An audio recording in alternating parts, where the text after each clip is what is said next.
Moi, quand j'étais petit, maman m'a dit, il ne faut pas parler de politique, sinon ils vont te tuer. C'est une information vraie que tu commentes. Voilà, c'est différent de « Ah, on a entendu dire que tel ministre a acheté une maison. » Tu n'as pas vérifié, tu n'as pas l'information vraie. En fait, tu as des rumeurs qui se propagent. Ouais. Moi, j'ai vécu les crises 2010, 2011 et j'ai été un peu traumatisée. Il est bêté, il est Yacouba, il est grand, il est beau, il sait parler, il sait faire rire, il est musulman, il est chrétien.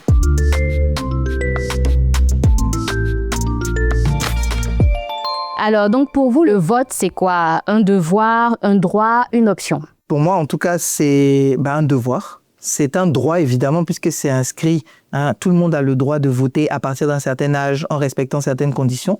C'est un devoir, évidemment, encore une fois, pour moi, parce qu'il faut pouvoir montrer qu'on est d'accord ou pas d'accord avec des choses qui se passent jusqu'aux plus hautes instances du pays. Et puis enfin, non. Pour moi, ce n'est pas une option. C'est un devoir civique. Un devoir civique, c'est obligé de voter. Donc, il n'y a pas d'option, en fait. On a besoin de ça. Même en classe, par exemple, quand on est au lycée ou au primaire, on a besoin de quelqu'un pour diriger la classe, en fait. Donc, on doit obligatoirement voter. Donc, c'est obligé, c'est obligatoire. Moi, j'ai vécu les crises 2010, 2011 et j'ai été un peu traumatisée, j'ai envie de dire. Je n'ai pas forcément eu un impact positif de ce qu'on a vu. Et donc, ça ne m'a pas forcément donné envie de m'intéresser, de chercher à aller voter qui que ce soit. Mais avec tout ce qui a été mis dans la balance, ce qu'on a vu, ce qui a été fait, j'ai pas eu envie. Je me suis dit, si quand je vais voter, je me retrouve peut-être en train d'être agressée ou sur la route, on m'intimide, je n'ai pas envie de subir ça. Et donc, je ne vote pas. Moi, je n'ai jamais voté. Je n'ai jamais voté pour plusieurs raisons. Je n'avais pas cette connaissance de pourquoi est-ce qu'on doit voter.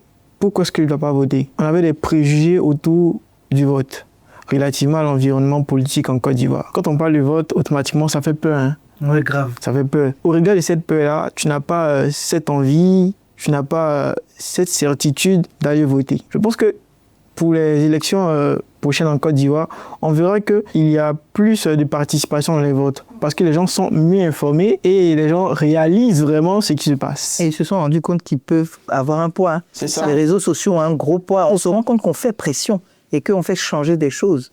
Même quand il y a un trou dans le bitume, il suffit que 30 personnes, 40 000, et ça devient 100 000. Et puis tout à coup, le trou, le lendemain, il est bouché. On se rend compte en fait de la force et de la puissance des réseaux sociaux. C'était pas le cas. Hein. Exactement. Ça a commencé à peine en 2009-2010. C'est ça. Moi, depuis tout petit, déjà en 2000, j'avais pas conscience. Mais je sais que quand on jouait, on a ramassé des photos d'un candidat qui a distribué, qui a versé des photos, je sais pas, par hélicoptère ou bien par avion. Donc, on a envoyé les photos à la maison et tu voyais ma maman qui était scandalisée. Puis, va jeter ça, en fait. Donc, moi, dans ma tête, la politique, c'est dangereux, en fait. C'est un tabou. Faut pas se rapprocher de ça, tout et tout. Et la première fois où j'étais un peu conscient, c'était en 2010. Et ça s'est pas bien passé. En 2015, moi, j'avais pas encore l'âge de voter, mais en 2020, on nous a appris pour aller voter. On nous a appris pour aller voter. Moi, j'étais étudiant, moi, j'étais sur le campus. Je ne sais pas si c'est vrai, peut-être ou pas. Mais nous, on nous a appris pour aller voter. On nous a donné 5 000. Et nous, on était dans des bureaux de vote. Acheter ton vote, quoi. Ouais, moi, je ne sais pas. On m'a dit, petit, tu fais quoi dimanche? Il a dit rien. On dit, viens, parti.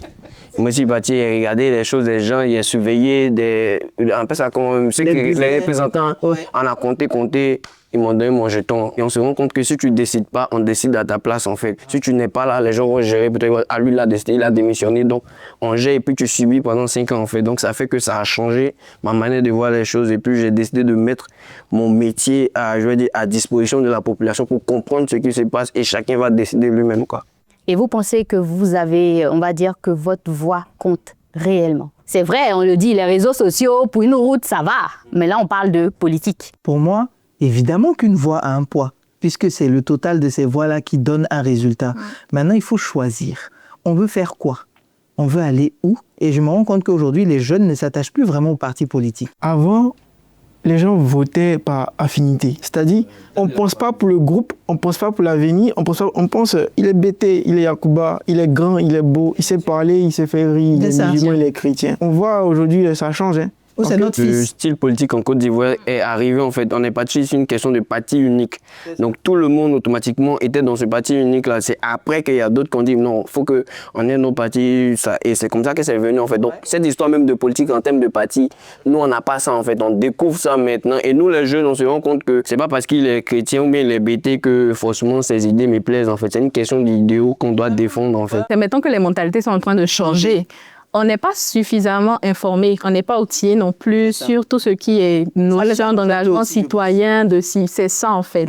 On est des ignorants. C'est ça. Après, tu vois, par exemple, en 2010, il n'y a pas ce genre de conversation, on fait ce genre de contenu pour informer les jeunes, pour dire que ta voix compte, en fait. Je pense que s'il y a une multiplication de ce genre de contenu, forcément, les gens, pas les jeunes, les jeunes seulement, les parents aussi, vont comprendre qu'effectivement, c'est pas parce que celui-là est dans son parti que son programme me sied. Parce que c'est vrai, tu es peut-être partisan du parti, mais tu n'as pas de décisions à donner, en fait. Tu payes que tes cotisations seulement et c'est tout. Parfois, tu ne payes même pas cotisation. Voilà, tu vois. Et on décide à ta place, Moi, je en pense fait. que c'est un problème vis-à-vis de l'éducation. Parce que l'éducation, il est à tous les niveaux. Et aussi de l'honnêteté des partis et des candidats. Je me rappelle, j'ai fait une vidéo où je tente de donner la définition entre les partis de droite et les partis de gauche. Mais quand tu vois dans les commentaires, tu comprends que les gens ne connaissent même pas C'est quoi la gauche, c'est quoi la droite. On ne sait pas, c'est-à-dire on vote comme ça. Il y a l'éducation, mais est-ce que dans la pratique aussi, chez nous, on peut véritablement faire la distinction? Alors oui, moi je pense que oui. Et comme il dit, le problème d'éducation, il faut aller loin, il faut aller profond. C'est-à-dire qu'en fait, il faut entraîner, oui, en profondeur. il faut entraîner les enfants à commencer à choisir.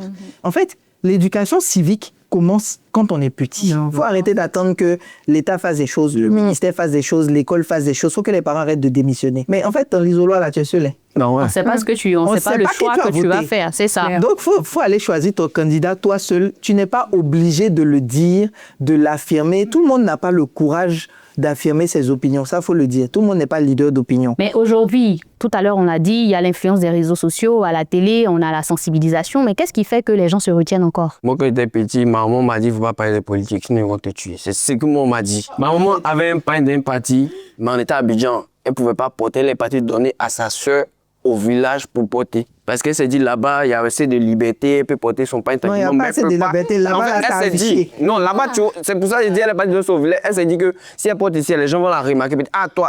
Pourtant, en vrai, la politique, c'est qu'un jeu, en fait. Tout ce processus, c'est-à-dire là où on se trouve en ce moment-là, c'est à cause de nos parents. Tu demandes même à la vieille, même pourquoi tu aimes le monsieur là. Elle va pas te dire. C'est pas forcément la faute à nos parents, hein, parce qu'ils n'ont pas forcément eux aussi reçu les mêmes éducations qu'on recherche aujourd'hui en termes d'engagement civique, notions citoyennes. En fait. C'est ça. Moi, je reviens toujours sur la question du parti unique, en fait. Bon, du moment où on parle de parti unique, c'est qu'il n'y a pas de liberté déjà, il n'y a pas de démocratie. C'est une imposition, c'est le parti que tu dois voter, en fait. Si au départ, il y avait du multipartisme, les gens allaient se dire, bon, on est libre de choisir ce qu'on veut. Mais si on t'impose déjà dans un truc, et même qu'après, il y a une sorte de libéralisation, tu as dit, moi, c'est mieux là, ça va. Est-ce qu'on a réellement cette distinction de gauche et droite? Si justement nos partis qui sont censés prendre position, eux-mêmes finissent toujours par se rattacher à l'origine. En fait, aujourd'hui, je pense qu'ils ne se rendront compte que ça ne sert à rien, que lorsque les jeunes vont exprimer leur voix. Un enfant qui est né en 2000, tu lui parles d'Oufoué-Boigny. Il se passe qui s'en fout. Mais moi, je pense que relativement à sa question... Il ne sait même pas de quoi tu parles. Donc, relativement à sa question, on ne réalise pas un changement parce que depuis, ce sont les mêmes acteurs politiques. Mais on ne vit même pas de politique. Moi, je pense qu'on vit de politique que chaque 5 ans, en fait. C'est ça. Et après, on vient dans nos réalités, on vient nous dire huile est chère, sac de riz est cher, et dans 5 ans, nous tous, on tape pour pratique.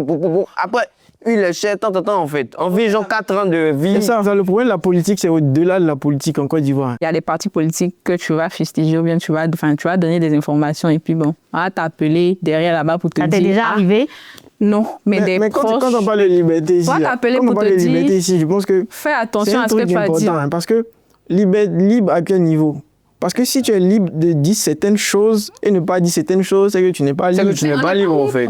On est tous conscients qu'on n'est pas libre. Étant entendu que tu n'es quand même pas libre de donner de fausses informations. Oui, c'est ça, en fait. C'est ça le plus important.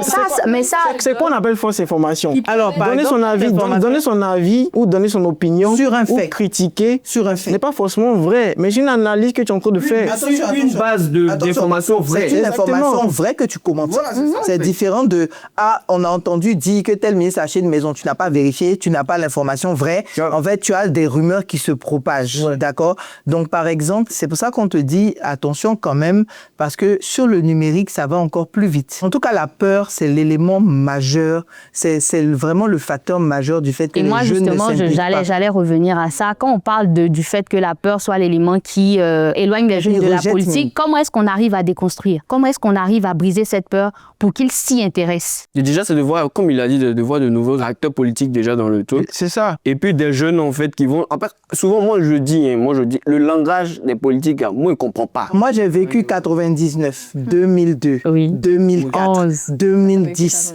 Donc, en fait, c'est en vrai, c'est le règne de... Ça a toujours été le règne de la terreur. En Un fonction de traumatisme celui qu'on qui est- porte encore jusqu'à Voilà, aujourd'hui. mais ça se... En fait, même les habitudes impactent. Au bout de 21 jours de la même habitude, on peut transmettre à nos enfants. Donc, en réalité, les enfants qui naissent ont peur tout seuls. En fait, ils n'ont même pas besoin que tu Ils leur savent parles pas de ce qui se politique. passe, mais ils ont peur. C'est flou, C'est ça. mais lui, il sait qu'il ne faut pas s'approcher de là-bas. C'est bien beau de dire aux jeunes, il faut que les jeunes soient impliqués et tout, mais vous-même en tant que jeune, est-ce que c'est quelque chose qui vous intéresse de participer en tant qu'acteur clé, de prendre des positions fermes? Sois ferme. Voilà. C'est ça, sois ferme. Moi, personnellement, je me vois participer dans le jeu politique, même pas faire la politique en tant Jouer ton qu'acteur. rôle de citoyen sans Exact. pour autant être au devant de la scène. Exactement. Moi, je me dis, chacun a le droit de faire ce qu'il veut. Mais si tu dis que tu ne te vois pas en train de faire la politique en tant qu'acteur, on va toujours rester en train de parler. On reste toujours dans la participation. Dans la théorie. Dans la théorie. Mais il y a quelque chose qu'on a oublié même dans cette histoire de vote, qu'on devrait pouvoir dire aux gens. On a le droit de voter blanc. Ouais, Si les 3 personnes par exemple, ne te conviennent pas, les 5 personnes ne te conviennent pas, l'idée c'est d'exercer ton pouvoir, de ne pas laisser ton super pouvoir passer à quelqu'un. Donc le nombre de bulletins blancs peut même éveiller les consciences. Ça, ne pas En choisir est un vérité, choix. Ne pas choisir est un choix.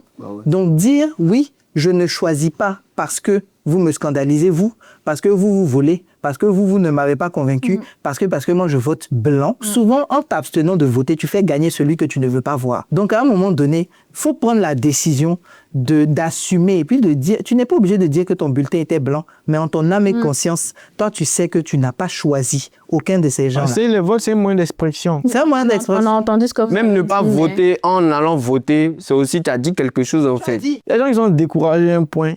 Ils sont découragés pourquoi? Ils sont découragés en fonction de ce qu'ils ont vécu et ce qu'ils ont vu. Imagine un gars qui a vécu la guerre de 2015, la crise de 2010. C'est quoi tu as lui dit? Moi, j'ai été littéralement exilé politique. Je ne suis revenu qu'en 2016. Donc, en vérité, rien ne m'a jamais empêché. 2015, c'est parce que je n'étais pas physiquement là. D'accord. Ça, c'est ton cas particulier, tu vois.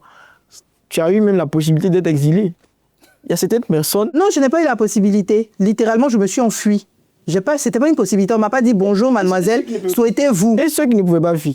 Non, et dans tous les cas, tout le monde a été frustré. Il n'y a pas un niveau de frustration qui va dire que je dépasse quelqu'un. mais je veux dire- Ce que je dis, c'est qu'à un moment donné, il faut assumer nos responsabilités d'adultes, de personnes qui ont des droits civiques, mais qui, évidemment, c'est un devoir. C'est pas une option. Arrêtez de vous complaire aussi dans la victimisation, de rester dans la même position depuis des années, sans jamais rien changer. Mais vous n'avez rien changé.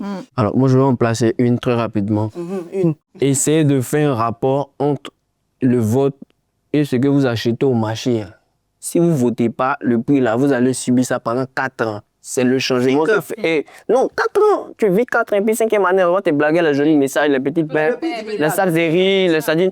Donc, tu vas vivre ça 5e année, on te donne un peu de jetons, donc tu Non, peux payer. c'est pas tout le monde. Non, on te On donne est les 10 000, millions. les trucs. Donc, il faut savoir que quand tu votes, là, c'est toi-même. En fait, aller voter, c'est aller fixer le prix de tes 5 années de marchandises que tu dois payer. Donc, va voter, c'est pour fixer le prix de tes marchandises pour 5 ans encore. Voter ici, ça change le volet économique de ta vie, ça change le volet social de ta vie, ça change même, comment on dit, ça te donne une paix, la sécurité surtout.